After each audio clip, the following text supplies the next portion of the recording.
Howdy folks, and welcome back to my World of Tanks replays with the mighty Jingles. Still in the middle of the replay contest, and well, I just wanted to address an issue that I feel might be worrying a lot of people. When they're looking at the games that I've been showcasing so far, and they're thinking, I don't stand a chance here, this guy got 9 kills in a medium tank, or 10 kills in a tank destroyer. You know, I'm not just handing out prizes to the guy that gets the most kills. There's more to it.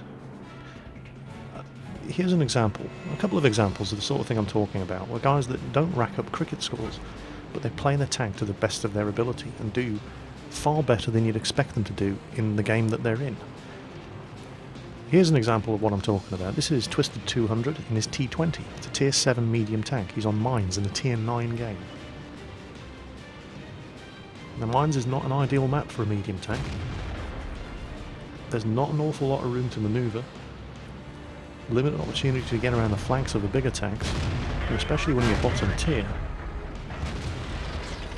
Well, Twisted and that Type 62 made a run for the hill, but there's no way they're getting up there now without taking damage. There's too many tanks up there, there's too many supporting tanks guarding the road. And 3 artillery, as Twisted is about to find out.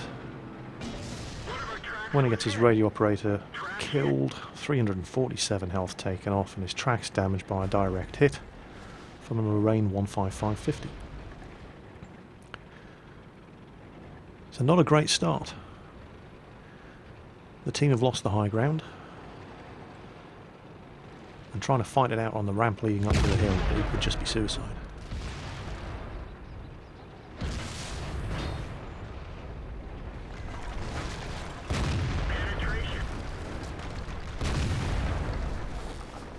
A very unlucky shot on this target here. 261 health, fires, leaves him on 6. But he can't hang around. Not with all those guys behind him on the corner. He finally finishes him off, but yep, artillery hasn't finished with him yet.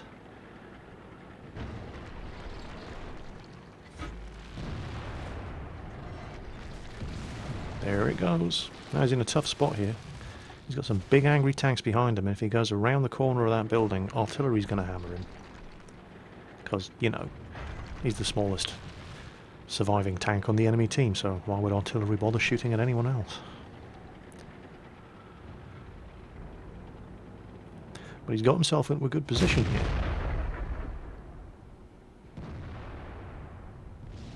And that Jagdtiger has himself into a very, very bad position.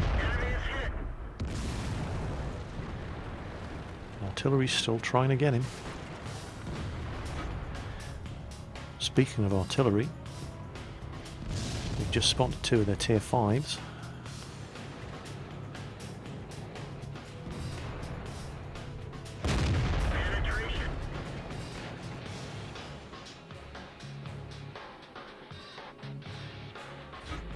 But you know, even though he's the smallest tank on the team, aside from the Type 62, he's not given up. Unlike the KV3, who hasn't moved from the deployment zone and is still sitting in the cap circle back at the base.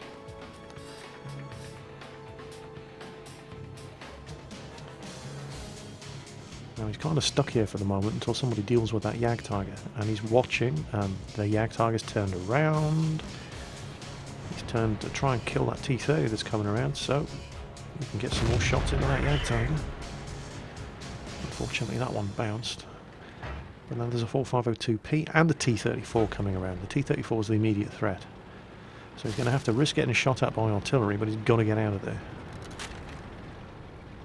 When he goes and tries to get around the T34, the 4502P and the Jagdtiger are going to have 3 shots at him, and get your tracks up, use that repair kit, get out of there. It's hit by the T34. Luckily, didn't do any actual damage. Just damaged his tracks. And we'll take a pot shot at the 4502P on the way past. So he hasn't really been anything other than an annoyance to the enemy team yet, although he has killed a Tiger. But now these guys are all coming out chasing after him, which has given the rest of the team shots into their flank. You know, they're succumbing to tunnel vision here, chasing after an easier kill. And then we loop back around, the T-34's had his tracks blown off, we've got a shot into his side. He's trying to turn that big old slow turret around. Oh, and he gets a hit into us. And it blows our tracks off. but the friendly KV5 finishes him off. Track's operational, get moving because I guarantee artillery will be taking an interest. There it is. Tracked again. Luckily, that 4502P doesn't have a shot at us. Let's go. Okay, track's up. 4502 is pointing his gun at us. Oh, careful, don't want to destroy the cover that we have. But KV5's coming up. And as soon as he gets close enough to light up the KV5, the 4502, we can... Right, his gun's pointing the other way, time to go around and help out KV5. There you go, blew his tracks off, did some damage.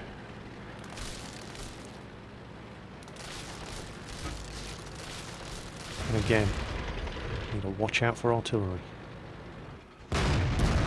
And another unlucky hit, left him on 20 health. And there's artillery again. Oddly, you know, you're free to shoot at anybody else. We really wouldn't mind. You know, if you chose to shoot at some of the other tanks, we wouldn't have a problem with that.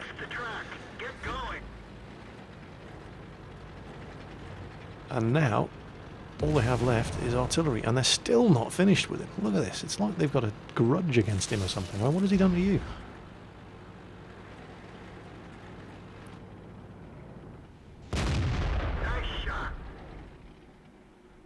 It just seems to be Twisted's curse in this game to fire shots that almost kill enemy tanks. Whoa. Whoa. Get out of the way. Get out of the way. KV5 finishes him off again. Right, where's that Hummel? And we do only have 21 health. It's probably worth pointing out here. We've had a radio operator killed. We've had our tracks blown off multiple times. We've taken a hit to the fuel tank. We have 21 health remaining.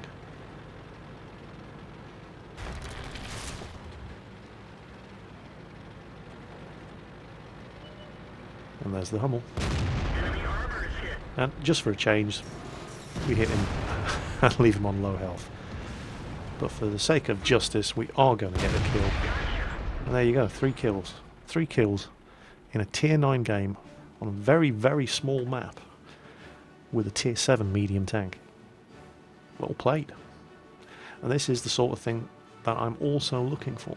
You know, it doesn't matter if your game... If you didn't walk away with 8 kills in a game. It's how you play your tank.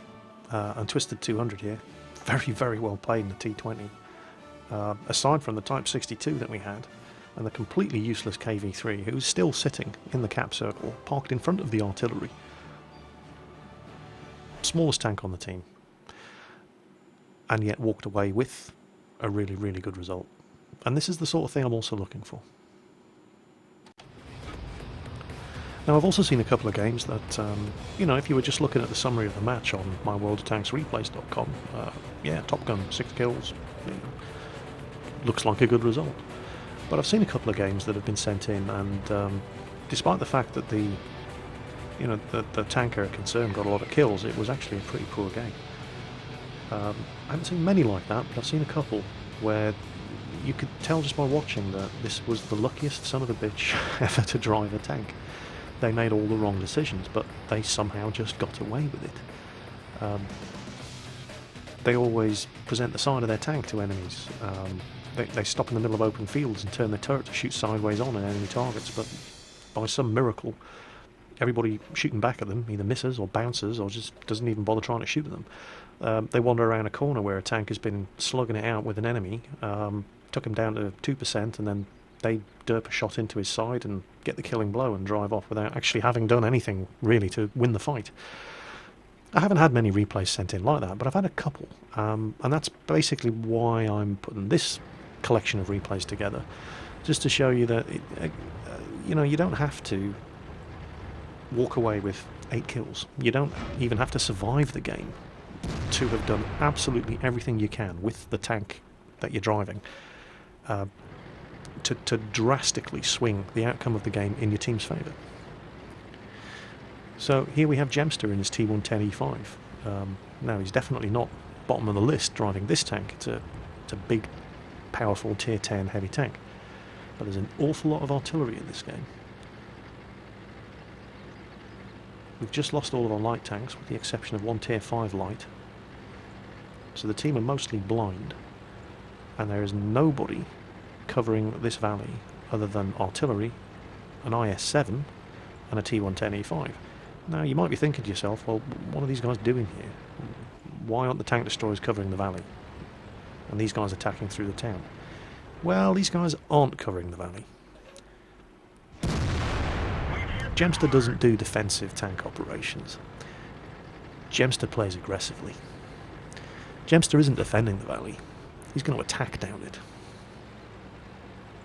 And if the IS-7 decides to come with him, well, so much the better.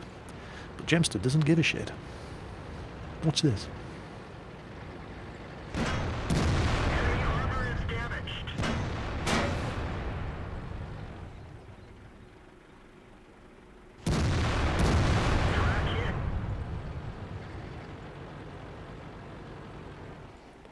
So at the moment he's just gauging that IS-7's interest.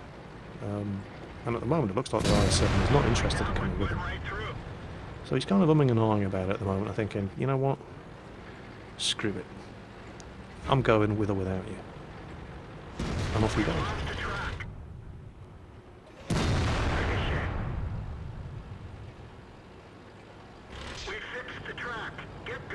Now this is unlucky. I would have expected that to penetrate straight to the machine gun port at the 4502P, but he is angled very well, so yeah, you never know.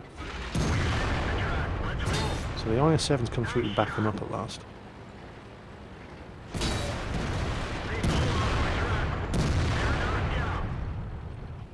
Now he's had his tracks blown off. God alone only knows how many times. But yep, that is a Jagdpanzer E100 sitting on the left. So the IS-7 goes for the Jagdpanzer.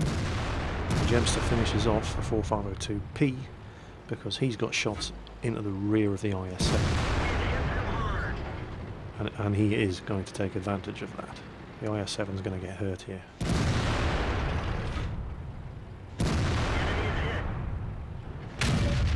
Unbelievably, it looks like the Jagdpanzer E100 has bounced every shot he's fired. But it's not just two heavies and a Jagdpanzer E100 guarding this back road. There's still two artillery, and there's a Jagdtiger back there as well.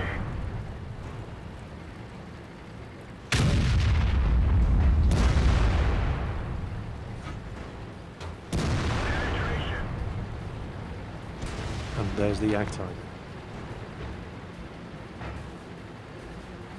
That's very, very soft ground in this valley, and is he going to make it around? Oh, he did make it round. Well, he didn't quite make it round before the Jagdtiger reloaded, but he bounced the shot, and now he's putting the E100 between himself and the Jagdtiger. But the Jagdtiger manages to get another shot into him. He kills his ammo rack. So he repairs his ammo rack with his first aid kit.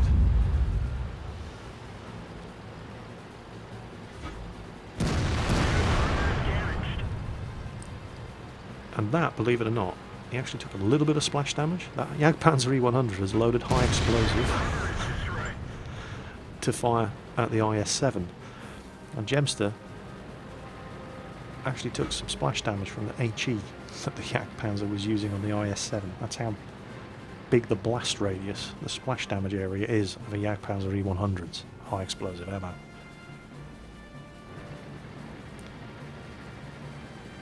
So the two of them have come down this back road in the valley at the back of Lakeville. They've killed a 4502P, an AMX 5120, a Jagdpanzer E100, a GW Tiger, and an SU-14. Between the two of them, and they have taken no losses.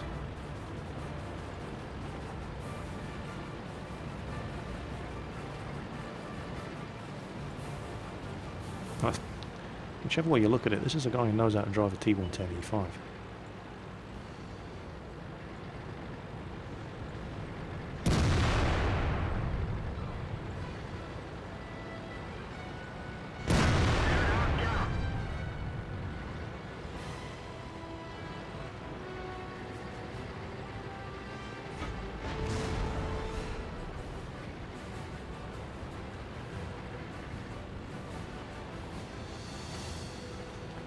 And they have had some good support from artillery here. but, you know, the enemy team had artillery too.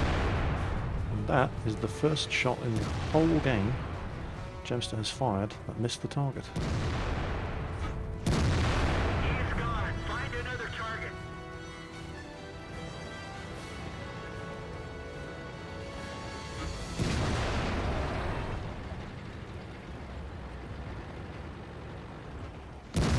Oh, my big mouth. Okay, 2 shots he fired that missed the target. Yeah, he's in a reasonably good position here, but Yak Tiger fires, takes out his ammo rack. Artillery takes a shot. Suddenly he's not looking too clever. Let's get out of here. And the Yak Tiger finishes him off. But the Yak Tiger now has problems of his own.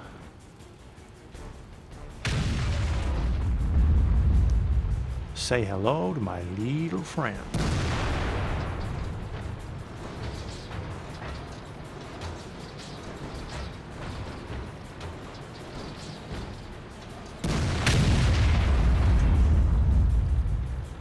Yeah, don't mess with the DL10, son.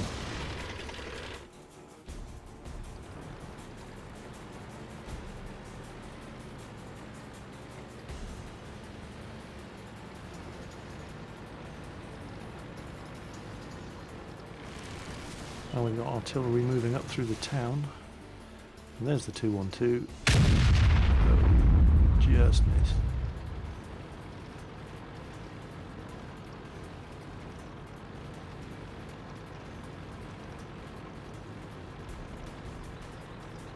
Come on, Ronnie, you can have him. This is the 704 driver. Oh, okay, perhaps. Perhaps artillery can have him. So, there you go. Gemster driving his T110 E5. We don't do defending, do we, Gemster? No. In a situation where anybody else would have just sat at that gap and waited for enemy tanks to come over, you took the bull by the horns and you went for it, and it paid off. Well played, very, very well played. You know, the enemy team, they didn't defend together, and you took advantage of it. Played a great game. You didn't walk away with 8, 9, 10 kills, but it'd be difficult to see how you could have done better than you did.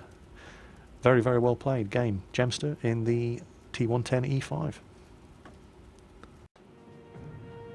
Move out. Now, one of the other things that I'm looking at is people doing well when they've been dealt a really shitty hand. And it doesn't get much more shitty than driving an M3 Lee, even if you are top tier, without a fully trained crew on a city map. So here's the Crab 40. Oh, and look, he's in exactly that situation. It's Ruenberg. He's driving an M3 Lee. His crew isn't at 100%. It's not looking good.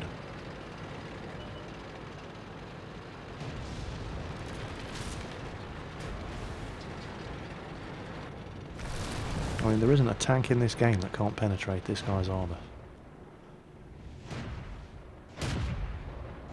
They're knocked out. Now, this is a dangerous situation in the lead, coming around a left-hand corner because your gun's on the right-hand side of the sponson, and it doesn't turn very far to the left. Armor is destroyed. Stewart's now providing cover from the T-28. Penetration. Enemy armor is hit.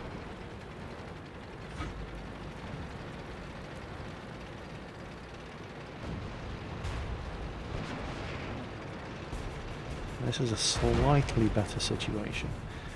But here's the thing about it, even when you are shooting around a corner to the right, which supports the way the gun is positioned in the tank, well, that means you've got to just expose so much of the left-hand side of your tank. Nice shot. And if you somehow manage to cover that up, well, there's this great big blister sitting on top of the tank that everybody can shoot at. So he's taken a couple of hits there. Down to 35% health. That's only after taking 2 hits. And there's a real traffic jam of tanks on the corner there. You'd think that Su-85B would have the sense to get out of the middle of an open road, but no, of course not. And you can see the trouble he has here, coming around the left side corner, trying to get the gun to bear on these enemy tanks without exposing too much of himself. You know, he just can't. But there's far too many tanks here in this corner. And they're just getting in each other's way. So screw that. Let's not add to the stupid. And so he takes his platoon with him. And he's going to go around the other way.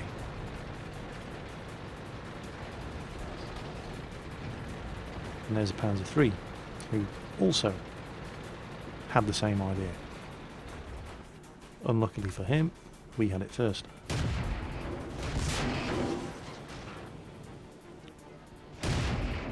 And this, right there, is just how crap that stubby 75mm gun on the Panzer III is. Yep, he just bounced off the front of the name of 3.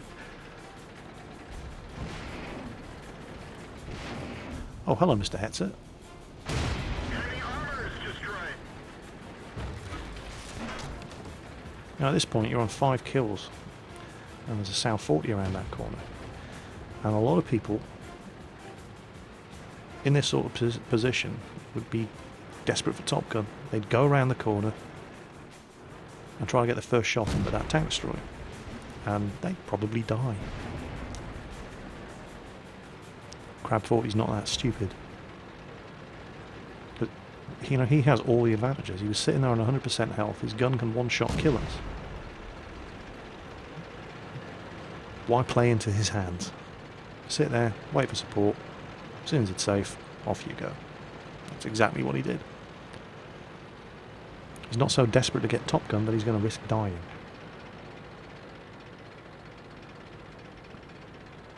And you know what? He's going to get Top Gun anyway. 2 enemy tanks left.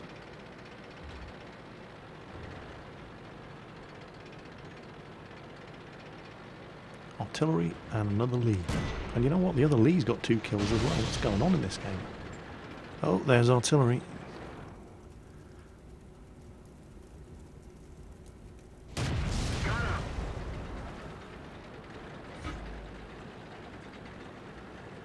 Well, there's Top Gun. But he ain't done yet. Still 1 enemy tank. And look at the capture counter.